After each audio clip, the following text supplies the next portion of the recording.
not believing that hell was real. I said, I didn't want to believe in all that dark stuff, there's no hell. That's what I thought, but there is a hell. Jordan Samuel believes there's a hell because he believes he's been there. I could hear cackling, like laughing, like laughs. They were demons. I could hear stuff. Earlier in his life, he never believed hell existed. If I live my life and do the best I can do, like karma-wise, what goes around comes around, I'll just be the best man that I can be. He grew up in Edmonton, British Columbia with a single mom and went to a Catholic school. He was naturally inquisitive and asked a lot of questions about Jesus. How could one man come and just die for me? And, who is this guy? And for that, he was kicked out of class. But my third time getting kicked out of class, I remember saying, you know what? I never want to know this Jesus guy. Whoever he is, he just gets me in trouble and I just get kicked out of class and no one wants to give me answers about him and this is how people treat me. I don't want to know. His mom married, and for the next 15 years, Jordan says his family life was great. Then, his mom and stepdad divorced. Jordan was devastated. The only way he knew how to deal with the pain was to rebel.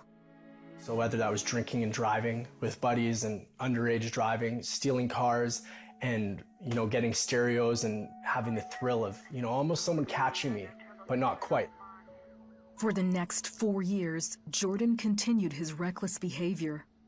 But he wanted to turn his life around, so he stopped selling drugs and started working for an oil rig company.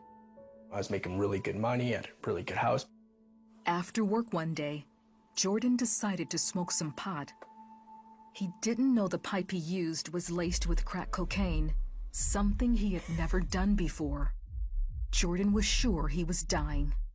I can feel my heart going boop, boop, boop, boop, boop, boop, boop, boop, boop, slowing down, boop, boop, boop, boop, boop, and then boop, boop, boop, like fluttering.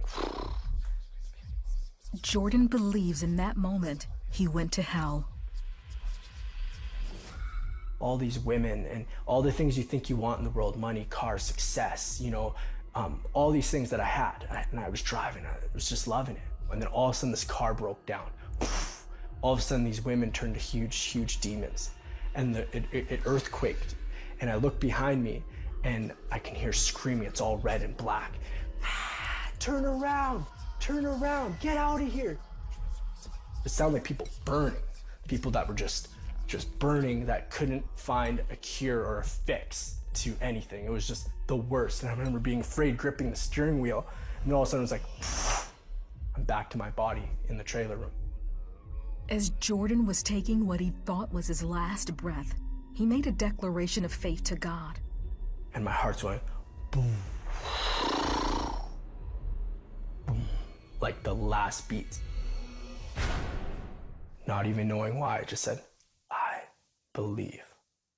And then all of a sudden, boom, I'm gone. That's when Jordan says Jesus pulled him out of hell and took him to heaven. He was all in white. He was in a robe when I saw him.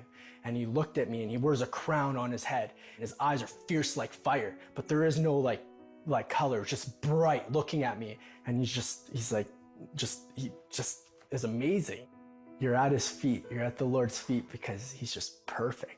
You worship him because he's the Almighty. You worship him because he saved us. Then Jordan believes he was standing before God. The Lord went to the right hand of the Father, and I began to get judged by the Father. And it was the worst, because what happened was he played secrets in my heart that I locked away, that I only knew that I ever did. And I thought no one could do, and I could feel what God felt. And I said, Lord, forgive me. Like, it was the worst feeling. And he just comes in and he hugs you. He says, all is forgiven. My old heart was broken. My old heart needed fixing. And God gave me a new heart. All of a sudden, he told me he loved me, that I'm not alone, that I've never been alone. He showed me all the times in my life where I thought I was lucky, that I thought I was alone, but how his hand was always just upon me. And he was always right there pursuing me nonstop. He hugged me again, told me he loved me. all of a sudden it was like, I'm back in my trailer room on the floor. I grabbed the Bible. It was like it was glowing and I held it. I opened up the Bible. First thing I ever read out of the Bible was Psalms 34. The happiness of those who trust in God. I began to read it and it was everything that just happened to me.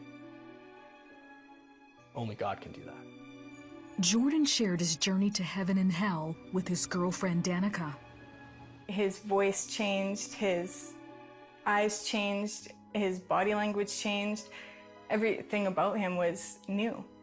It was different. So there was no doubting that he had had the experience that he did. My mouth, my words, swearing, everything was like cleansed. I was delivered from any addiction I had. Today, Jordan and Danica are married with 2 children. They're missionaries preaching the gospel around the world. They're letting everyone know Jesus is real and that he can change the most hardened heart with his love. God loves the broken and loves the lost, and he doesn't give up on them. He loves them with all his heart. He leaves the flock to find the one, and he did.